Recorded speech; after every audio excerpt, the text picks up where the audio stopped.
Hello दोस्तों, कैसे हो आप। उम्मीद है कि आप अच्छे होंगे। दोस्तों, आज हम लेकर आए हैं एनसीईआरटी सीरीज में क्लास 7th की एनसीईआरटी ज्योग्राफी का चैप्टर नंबर 6, जिसका नाम है मानव पर्यावरण अन्योन्य क्रिया, और जिसके अंतर्गत पढ़ेंगे उपोष्णकटिबंधीय और उष्णकटिबंधीय भागों में वनस्पति के बारे में पढ़ेंगे, वन्य जीव के बारे में पढ़ेंगे और वहाँ कैसा जीवन है, ठीक है, उसके बारे में हम पढ़ेंगे। तो उष्णकटिबंधीय और उपोष्णकटिबंधीय प्रदेशों में जीवन, वन्य जीव इत्यादि के बारे में आज हम पढ़ेंगे। तो चलिए देर ना करते हुए शुरू करते हैं। दोस्तों, जैसा कि यहाँ पे फिगर दिख रहा होगा आपको, ये 0 डिग्री की इक्वेटर लाइन है, भूमध्य रेखा है, और ये आपके 23.5 डिग्री की कर्क रेखा है, और इसके नीचे मकर रेखा है 23.5 डिग्री की। जो 0 डिग्री से 10 डिग्री के नॉर्थ और साउथ जो क्षेत्र है उसको बोलते हैं हम उष्णकटिबंधीय क्षेत्र, और 10 डिग्री से 30 डिग्री तक का जो क्षेत्र होता है उसको बोलते हैं उपोष्णकटिबंधीय क्षेत्र। इसके बाद आता है आपका शीतोष्णकटिबंधीय क्षेत्र, दिख रहा होगा यहाँ पे। इसके बाद आता है ध्रुवों की तरफ शीतकटिबंध, ये तो हमने पहले क्लास में पढ़ ही लिया था, ठीक है। तो जो उपोष्णकटिबंधीय क्षेत्र है और उष्णकटिबंधीय क्षेत्र है, जो भूमध्य रेखा वाला जो क्षेत्र है, इसके बारे में हम पढ़ेंगे। यहाँ पे जीवन के बारे में पढ़ेंगे, यहाँ पे वन्यजीव के बारे में पढ़ेंगे, और यहाँ पे वनस्पति के प्रकार क्या हैं उनके बारे में पढ़ेंगे। तो चलिए शुरू करते हैं। तो जो उपोष्णकटिबंधीय है या उष्णकटिबंधीय है, तो उष्णकटिबंध के अंतर्गत आता है हमारा अमेजन बेसिन, ठीक है, आपका Congo basin, south east Asian countries वगैरह आते हैं। तो अमेजन बेसिन जो है इसके बारे में पढ़ते हैं। तो अमेजन बेसिन जो है वो क्या है, उष्णकटिबंधीय प्रदेश। उष्णकटिबंधीय प्रदेश कहाँ स्थित है? उष्णकटिबंधीय प्रदेश कर्क रेखा और मकर रेखा के मध्य स्थित है, ध्यान रखिएगा। और भूमध्य रेखा से 10 डिग्री उत्तर और 10 डिग्री दक्षिण के जो मध्य भाग है उसको भूमध्य रेखीय प्रदेश बोला जाता है, ठीक है। 10 डिग्री उत्तर, 10 डिग्री दक्षिण भूमध्य रेखा से, उसको क्या बोलेंगे? भूमध्य रेखीय प्रदेश बोलेंगे, ठीक है। और अमेजन नदी इसी प्रदेश से होकर बहती है।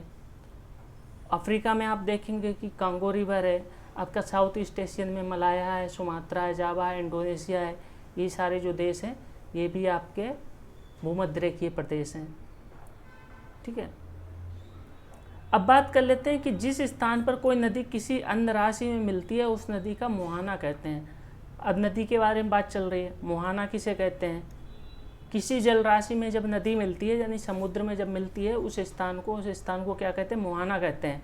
और अमेजन नदी में बहुत सारी सहायक नदियाँ, ठीक है, बहुत सारी सहायक नदियाँ मिलकर अमेजन बेसिन का निर्माण करती हैं। ये नदी बेसिन ब्राज़ील के जो भाग हैं, ब्राज़ील के भाग हैं, पेरू के कुछ भाग हैं, बोलिविया है, इक्वाडोर है, कोलंबिया है, वेनेजुएला है, इत्यादि जो देश हैं यहाँ के बहुत सारे भागों से अपवाहित होती है। कौन सी नदी? अमेजन नदी। अमेजन नदी के बारे में बात कर रहे हैं, ठीक है। अब सहायक नदियाँ क्या होती हैं इसके बारे में बात कर लेते हैं।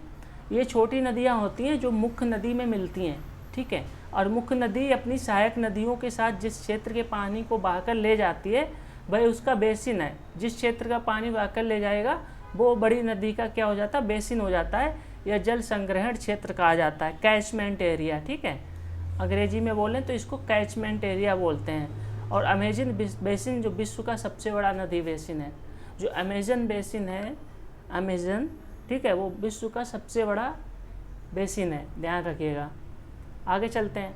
यहाँ पे दिख रहा होगा ये भूमध्य रेखीय प्रदेश है, ये अमेजन वाला क्षेत्र है, अमेजन वर्षा वन है, अमेजन नदी है, ठीक है।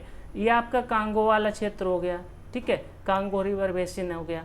और ये हो गया आपका साउथ ईस्ट एशिया, दक्षिणी पूर्वी एशिया वाला क्षेत्र, जावा, सुमात्रा, मलय, प्रायद्वीप इत्यादि। तो दिख रहा होगा ये कौन से उष्णकटिबंधीय प्रदेश हैं? कौन से प्रदेश हैं? उष्णकटिबंधीय प्रदेश हैं, ध्यान रखिए। और उष्णकटिबंधीय प्रदेश कर्क रेखा और मकर रेखा के बीच विस्तृत हैं और ज़्यादातर 10 डिग्री नॉर्थ और 10 डिग्री साउथ वाले क्षेत्र में विस्तृत हैं। ये अमेजन बेसिन का दिखाया गया किस तरह से है, ठीक है। कुछ वेनेजुएला का, कोलंबिया का, ठीक है, ब्राज़ील का बहुत बड़ा क्षेत्र अपवाहित करती है, बोलिविया भी है, पेरू भी है इसमें, ठीक है। तो सबसे बड़ा जो क्षेत्र है वो ब्राज़ील का है, ध्यान रखिएगा, ओके। तो यहाँ पे दिख रहा होगा उष्णकटिबंध क्षेत्र है, समशीतोष्णकटिबंध क्षेत्र है और शीतकटिबंध क्षेत्र है, ओके। चलिए आगे बढ़ते हैं। अब यहाँ की जलवायु की बात कर लेते हैं। जलवायु कौन सी? भूमध्यरेखीय प्रदेशों की जलवायु, यानी कि उष्णकटिबंधीय क्षेत्र की जलवायु। तो अमेजन बेसिन क्या है? भूमध्य रेखा के आसपास फैला हुआ है। कहाँ फैला हुआ है? भूमध्य रेखा के आसपास फैला हुआ है। और यहाँ पर क्या होगा, ध्यान रखिए, पूरे वर्ष यहाँ गर्म और नम जलवायु रहती है। गर्म, ठीक है, याद रखिए, गर्म और नम, नम मतलब आर्द्र, ठीक है, ह्यूमिड जलवायु रहती है। और यहाँ का मौसम दिन और रात दोनों लगभग समान रहते हैं, समान रूप से गर्म और आर्द्र रहते हैं, ठीक है, चाहे रात हो चाहे दिन हो। और शरीर में बहुत सी चिपचिपाहट महसूस होती है अगर आप जाएंगे, ठीक है। इस प्रदेश में लगभग प्रतिदिन वर्षा होती है, और वह भी बिना किसी पूर्व चेतावनी के वर्षा होती है। और दिन का तापमान जो होता है उच्च होता है, एवं आर्द्रता जो होती है अति उच्च होती है, ठीक है। आर्द्रता जो होती है बहुत ज़्यादा होती है, तापमान भी बहुत अधिक होता है। और रात के समय तापमान कम हो जाता है, लेकिन आर्द्रता जो है वो वैसी रहती है, ठीक है। इस तरह का क्षेत्र है, हमेशा पानी की बारिश होती है, ठीक है। और ये वर्षा जो होती है संवहनीय वर्षा होती है, ठीक है, कन्वेंशनल रेनफॉल। आपका प्रेसिपिटेशन हुआ, बरस गया पानी, ठीक है, कंडेंसेशन हुआ, एवोपरेशन हुआ, कंडेंसेशन हुआ और प्रेसिपिटेशन हो गया, पानी बरस जाता है तुरंत। अब यहाँ पे जो वन पाए जाते हैं उनको वर्षा वन बोलते हैं, ठीक है। इन प्रदेशों में अत्यधिक वर्षा के कारण यहाँ की भूमि का सघन वन पाए जाते हैं। यहाँ की भूमि पर कौन से वन पाए जाते हैं? वर्षा वन जो है सघन वन है, ठीक है। चित्र में देख रहे होंगे अमेजन वन। वन इतने सघन होते हैं कि इनकी पत्तियाँ और शाखाओं की से क्या होती है, एक छत सी बन जाती है, जिससे धूप जो है ना वो नीचे नहीं जा पाती। इसको क्या बोलते हैं? कैनोपी बोलते हैं, अंग्रेजी में क्या बोलते हैं? कैनोपी बोलते हैं। जिसके कारण क्या होता है, सूर्य का प्रकाश धरातल तक नहीं पहुंच पाता है, जिससे छोटे छोटे जो पौधे हैं ना वो उग नहीं पाते हैं। और यहाँ की भूमि प्रकाश रहित होती है एवं नमी बनी रहती है। और यहाँ केवल वही वनस्पति पनप सकती है जिसमें छाया बढ़ने की क्षमता हो, जिसमें प्रोग्रेस होने की क्षमता हो, जो लंबी बढ़ सके, ठीक है। और परजीवी पौधों के रूप में यहाँ पे कौन कौन से पाए जाते हैं? परजीवी बहुत पाए जाते हैं। पौधों में आर्किड होते हैं और ब्रोमीलाइड, ठीक है। अब ब्रोमीलाइड पौधा क्या है? ब्रोमीलाइड पौधा एक विशेष प्रकार का पौधा है जो अपनी पत्तियों में जल को संचित रखता है। मेढक जैसे प्राणी इन जल के पॉकेट में अंडे देने के लिए प्रयोग करते हैं। ये जल पॉकेट बनते हैं, पत्तियों में जल संग्रह करते हैं। मेढक भी जो क्या होते हैं, इन पॉकेट में, इन पत्तियों के अंदर अंडे देते हैं, ठीक है, ध्यान रखिएगा। अब प्राणी जात की बात कर लेते हैं, ठीक है, वन्य जीवों की बात कर लेते हैं। तो वन्य जीवों में क्या है, वर्षा वन में प्राणी जात की क्या होती है, प्रचुरता होती है। कौन कौन से टूकन पाए जाते हैं, ठीक है, गुंजन पक्षी, ठीक है, रंगीन पक्षी वाले मकाओ, ठीक है, भोजन के लिए बड़ी चोंच वाले विभिन्न प्रकार के जो पक्षी हैं, जो भारत में पाए जाने वाले जो सामान्य पक्षियों से भिन्न हो सकते हैं, कह रहा है ऐसा, ठीक है। प्राणियों में बंदर होते हैं, स्लॉथ पाए जाते हैं, चींटी खाने वाले टैपीर, दिख रहा है यहाँ पे टैपीर आपको, ये चींटी खाते हैं। चींटियाँ बहुत होती हैं वर्षा वनों में, ठीक है। और सांप और सरीसृप में क्या पाई जाती है, बहुत सारी प्रजातियाँ पाई जाती हैं, जैसे मगरमच्छ हो गया, सांप हो गया, अजगर हो गया, एनाकोंडा, मूवी देखी होगी आपने एनाकोंडा, और बोआ, ठीक है। ये बहुत सारी प्रजातियाँ हैं जो पाई जाती हैं। इसके अतिरिक्त हजारों कीड़े मकोड़े भी पाए जाते हैं अमेजन वर्षा वन में। और सबसे बड़ी बात है पिरान्या, मूवी देखी होगी आपने, जो मांस खाती है, वो मछली भी यहाँ पाई जाती है, ठीक है। और इस प्रकार जीवों की विविधता की दृष्टि से ये बेसिन असाधारण रूप से क्या है, समृद्ध है।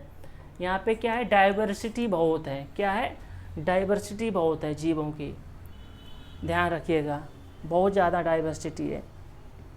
अब बात कर लेते हैं, हमने बात की है पेड़ पौधों की, बात की वन्य जीवों की बात की। अब बात कर लेते हैं यहाँ के निवासी कैसे रहते हैं, मनुष्य कैसे रहता है। तो वर्षा वन के निवासी, अमेजन वर्षा वन के निवासियों के बारे में बात कर लेते हैं। तो यहाँ के लोग छोटे क्षेत्र में वन के वृक्षों को काटकर भोजन के लिए क्या है, फसल उगाते हैं। वनों को काटकर फसल उगाते हैं, ध्यान रखिएगा, वनों को काटकर फसल उगाते हैं। जो पुरुष होते हैं वो शिकार करते हैं, मछली पकड़ते हैं, ठीक है, जबकि जो महिलाएं होती हैं वो फसलों का ध्यान रखती हैं। जनजातीय क्षेत्र हैं, महिलाएं हैं, फसलों का ध्यान रखती हैं। और यहाँ पे जो उगने वाली मुख्य फसलें क्या है, टेपियोका है, अनानास है और शकरकंद जैसी फसलें उगाई जाती हैं। और क्योंकि यहाँ मछली का शिकार मिलना अनिश्चित होता है, ऐसे में महिलाएं ही अपनी साग या सब्जी उगाई से क्या परिवार का पालन पोषण करती हैं। और यहाँ पे जो कृषि पद्धति होती है, जो कृषि का कौन सी पद्धति होती है, कर्तन एवं दहन कृषि पद्धति, ठीक है, कर्तन एवं दहन कृषि पद्धति का प्रयोग किया जाता है, ठीक है। इसका मुख्य आहार मैनियोक है यहाँ के लोगों, जिसे कसावा भी कहते हैं। क्या कहते हैं? कसावा भी कहते हैं। आलू की तरह अंदर में पैदा होता है ये ज़मीन के अंदर में, कसावा, ठीक है, ओके। काफ़ी, मक्का, कोको जैसी नकदी फसल भी यहाँ उगाई जाती है। कॉफ़ी हो गया आपका, मक्का हो गया, कोको हो गया जिससे चॉकलेट बनती है, आदि फसलें भी उगाई जाती हैं। अब कर्तन एवं दहन कृषि क्या है, ठीक है। कर्तन एवं दहन कृषि की पद्धति में किसान पहले वृक्षों और झाड़ियों को काटकर भूमि साफ करते हैं, फिर उनको जलाया जाता है जिससे पोषक तत्व जमीन में मिल जाते हैं, ठीक है। और इस साफ भूमि को कुछ वर्षों तक इस पर फसल पैदा की जाती है। फिर क्या होता है, इस टुकड़े को छोड़ दिया जाता है, दूसरी जगह फसल उगाई जाती है, दूसरी जगह पेड़ पौधे काटे जाते हैं, जंगल साफ किया जाता है, उसको जलाया जाता है, उस पर फिर कृषि की जाती है। तब तक क्या होता है, जो छोड़ा हुआ टुकड़ा होता है जिस पर फसल नहीं की जा रही, उस पर पेड़ पौधे उगाते हैं, फिर उनको काटा जाता है और फसल उगाई जाती है। इससे क्या होता है, मिट्टी की उपजाऊ क्षमता है पुनः हो जाती है, पुनः आ जाती है, ठीक है, और इसको पुनः जोत सकते हैं।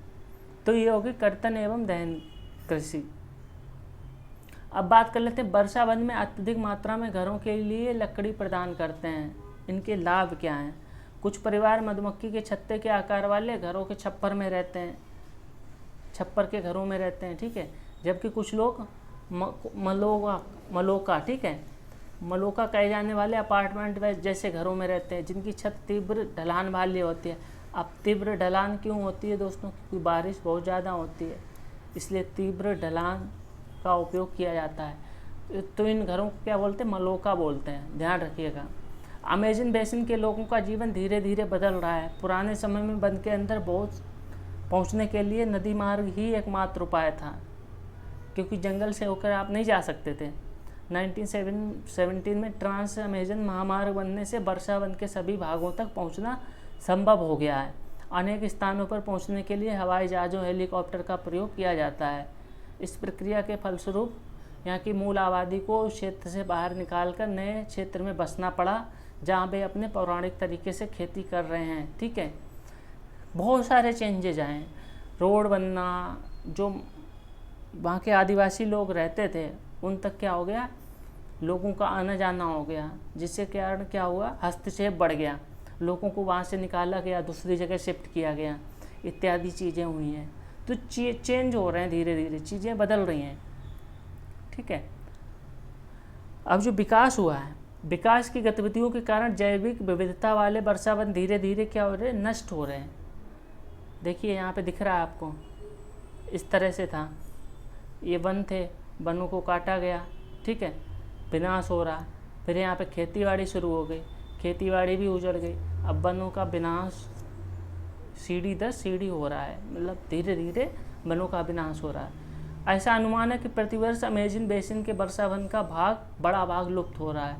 आप देख सकते हैं वर्षा वनों के लुप्त होने से व्यापक प्रभाव पड़ रहा है, क्योंकि जो अमेजन वर्षा वन है वो क्या बोला जाए, पृथ्वी के फेफड़े बोला जाता है। जो पेड़ पौधे हैं वो ऑक्सीजन देते हैं, पेड़ पौधे क्या करते हैं, ऑक्सीजन छोड़ते हैं, कार्बन डाइऑक्साइड लेते हैं। हम लोग क्या हैं, ऑक्सीजन लेते हैं, कार्बन डाइऑक्साइड छोड़ते हैं। जब वनों को ही काट देंगे तो संतुलन बिगड़ जाएगा, ऑक्सीजन की कमी हो जाएगी, कार्बन डाइऑक्साइड बढ़ जाएगा, भूमंडलीय तापन बढ़ जाएगा, बर्फ़ पिघल जाएगी, समुद्र का स्तर बढ़ जाएगा, ठीक है, जो ऊष्मा है वो बढ़ जाएगी।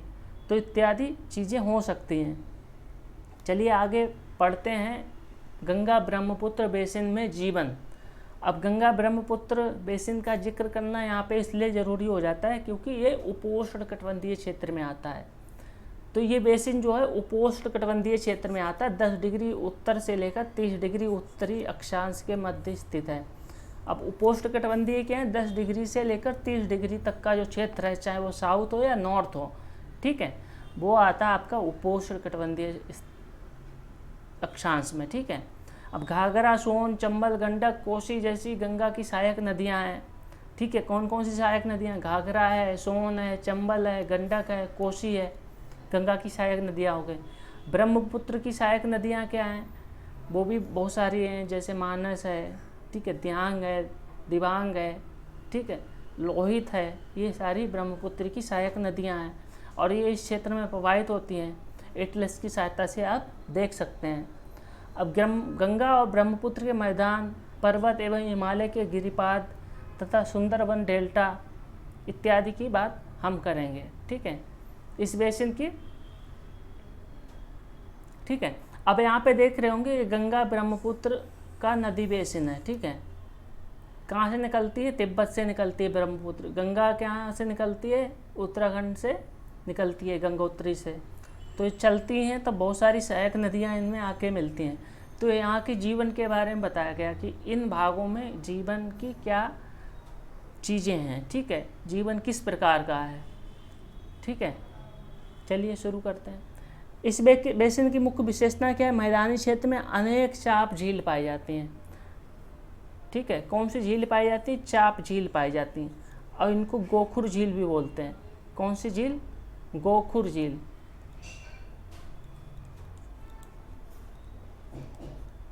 गोखुर झील भी बोलते हैं। यहाँ की जलवायु मुख्यतः मानसूनी है, मानसूनी जलवायु है, ठीक है, आपने देखा होगा। मानसून के मध्य जून से मध्य सितंबर तक के बीच वर्षा होती है और ग्रीष्म ऋतु में गर्मी एवं शीत ऋतु में क्या होती है, ठंड होती है। ध्यान रखिएगा। भारत का मानचित्र भी देख सकते हैं जैसा कि अभी पीछे दिखाया था। बेसिन क्षेत्र में विभिन्न प्रकार की स्थलाकृतियाँ भी पाई जाती हैं। अब स्थलाकृतियों की बात कर लो, ठीक है। जनसंख्या के वितरण में पर्यावरण की प्रमुख भूमिका होती है। तीव्र ढाल वाले पर्वतीय क्षेत्र बसने के लिए प्रतिकूल हैं। तीव्र ढाल वाले जो पर्वतीय क्षेत्र हैं बसने के लिए प्रतिकूल हैं, क्योंकि यहाँ पे क्या है, वर्षा अधिक होती है तो हिमस्खलन जो है, भूस्खलन, उसकी समस्या बढ़ जाती है। अतः गंगा ब्रह्मपुत्र बेसिन के पर्वतीय क्षेत्र में कम लोग रहते हैं और जबकि मैदानी क्षेत्र में अधिक लोग रहते हैं। मैदानी क्षेत्र अत्यधिक उपयुक्त हैं और यहाँ पे जनसंख्या घनत्व भी अधिक है। मैदानी क्षेत्रों में जनसंख्या घनत्व भी अधिक होगा मैदानी क्षेत्रों में। पर्वतों पे इतना नहीं होगा, क्योंकि मैदानी क्षेत्र में कृषि योग्य भूमि भी है, पीने योग्य पानी भी है। पर्वतों पे पानी नहीं होता है, कहते हैं पहाड़ की पानी है, पहाड़ की जवानी पहाड़ के काम नहीं आती है, क्योंकि वहाँ इतना माइग्रेशन होता है। जितने युवा लोग हैं वो मैदानी क्षेत्र में माइग्रेट करते हैं और पानी भी नहीं रुकता, सारा मैदान की तरफ भाग आता है, ठीक है। तो यहाँ की जो मिट्टी उपजाऊ होती है, जिन स्थानों पर फसल उगाने के लिए समतल भूमि उपलब्ध है वहाँ लोगों का मुख्य व्यवसाय क्या है, कृषि है और धान यहाँ की मुख्य फसल है। चूँकि धान की खेती के लिए पर्याप्त जल की आवश्यकता होती है, ये उसी क्षेत्र में उगाया जाता है जहाँ अधिक वर्षा होती है। ध्यान रखिएगा। और यहाँ पे फसल उगाई जाने वाली फसलें कौन कौन सी हो गई, गेहूँ हो गया, मक्का हो गया, ज्वार हो गया, चना हो गया, बाजरा हो गया, ये फसलें हो गई। और गन्ना एवं जूट बहुत ज़्यादा उगाया जाता है। आपका बांग्लादेश का क्षेत्र हो गया, पश्चिम बंगाल हो गया, आपका उत्तर प्रदेश हो गया, ये गन्ना और जूट का उत्पादन बहुत अधिक होता है। उत्तर प्रदेश में सबसे अधिक गन्ना होता है, पश्चिम बंगाल बिहार में जूट का उत्पादन होता है, बांग्लादेश में आपका जूट का उत्पादन अत्यधिक होता है, ठीक है। आसाम में भी जूट का उत्पादन होता है। और मैदान के कुछ क्षेत्रों में केले के बागान भी देखे जा सकते हैं। केले को भी पानी की अत्यधिक आवश्यकता होती है। तो इस क्षेत्र में ऐसी फसलें उगाई जाती हैं जहाँ पे जिनको पानी की अत्यधिक आवश्यकता होती है, ठीक है। पश्चिम बंगाल असम में चाय के बागान देखने को मिलेंगे आपको, चाय के बागान। बिहार एवं असम के कुछ भागों में सिल्क के कीड़ों का संवर्धन भी होता है, सेरीकल्चर, ठीक है। बिहार और असम में रेशम के कीड़ों का पालन भी किया जाता है, सिल्क उत्पादन भी हुआ जाता है। मध्य ढलान वाले पर्वतों में, पहाड़ियों पर, वेदिकाओं पर भी फसलें उगाई जाती हैं, जैसे चाय के बागान हो गए। चाय के बागान कहाँ होते हैं, मंद ढलान वाले पर्वतों एवं पहाड़ियों पर उगाए जाते हैं। ध्यान रखिएगा। आगे पढ़ते हैं। इन वेदिकाओं में फसलें उगाई जाती हैं। ये देख रहे होगे आपके धान की रोपाई चल रही है और असम में चाय के बागान का चित्र दिया गया है। विभिन्न भू-आकृतियाँ भी हैं। अब हम ज्योग्राफी की बात कर लेते हैं, ठीक है, जियोमॉर्फोलॉजी की बात कर लेते हैं, वनस्पति की बात कर लेते हैं। विभिन्न भू-आकृतियों के अनुसार वनस्पति में भी विविधता पाई जाती है। गंगा ब्रह्मपुत्र के मैदानों में सागवान, ठीक है, साखू, पीपल के साथ उष्णकटिबंधीय पर्णपाती वन पाए जाते हैं। कौन से? उष्णकटिबंधीय पर्णपाती वन पाए जाते हैं। ब्रह्मपुत्र के मैदानी क्षेत्रों में घने बांस के घने झुरमुट भी पाए जाते हैं। बांस का बहुत उत्पादन होता है आपका आसाम वगैरह क्षेत्र में। डेल्टा क्षेत्र मैंग्रोव वन से घिरा हुआ है। जो गंगा ब्रह्मपुत्र का डेल्टा है वहाँ पे मैंग्रोव वन पाए जाते हैं, मैंग्रोव फॉरेस्ट, ठीक है।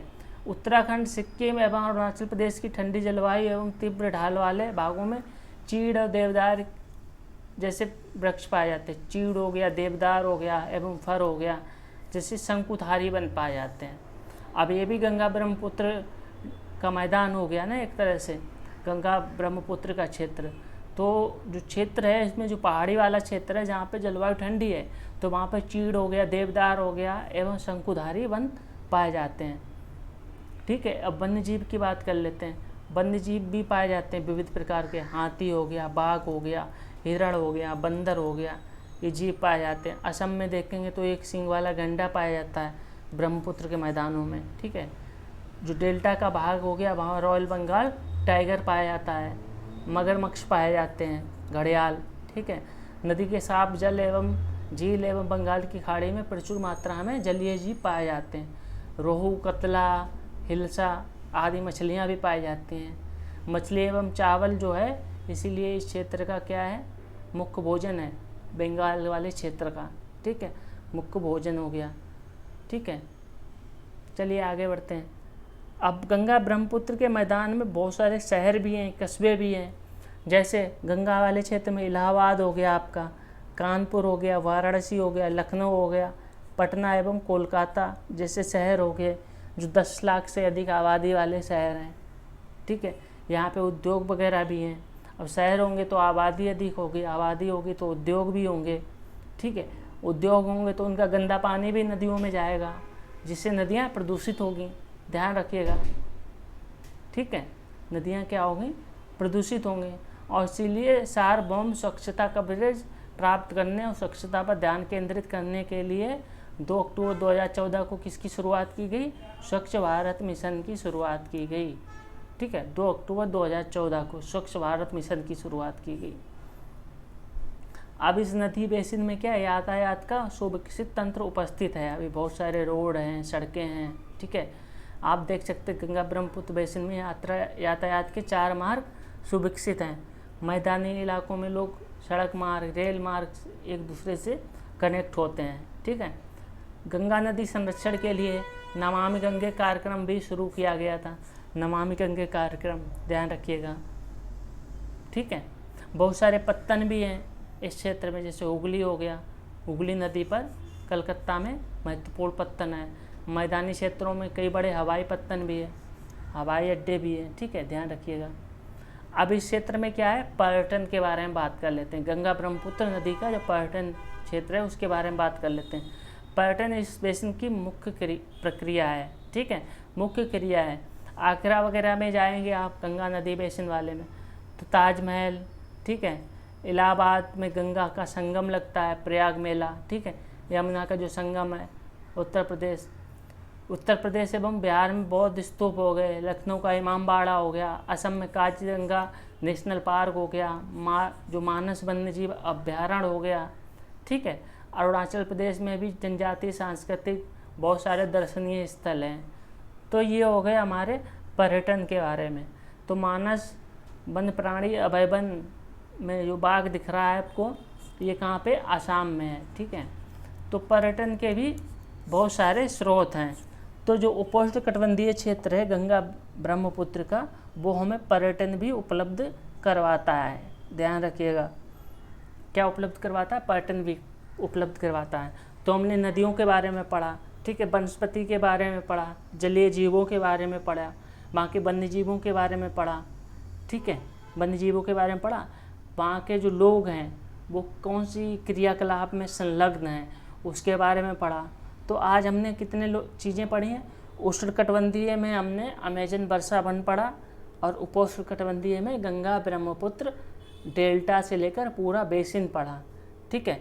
गंगा ब्रह्मपुत्र बेसिन के बारे में पढ़ा कि किस तरह से गंगा ब्रह्मपुत्र बेसिन और अमेजन बेसिन में वनस्पतियाँ किस प्रकार की हैं, क्या डिफरेंस है, तापमान कैसा है, ठीक है, जलीय जीव कैसे हैं, वहाँ के वन्य जीव कैसे हैं, वहाँ के लोग कैसे हैं, लोगों की क्या क्रियाकलाप हैं इत्यादि चीज़ें हमने पढ़ी हैं। तो इस तरह से आपको लेक्चर अगर अच्छा लगा हो तो वीडियो को लाइक ज़रूर करें और चैनल को सब्सक्राइब करें।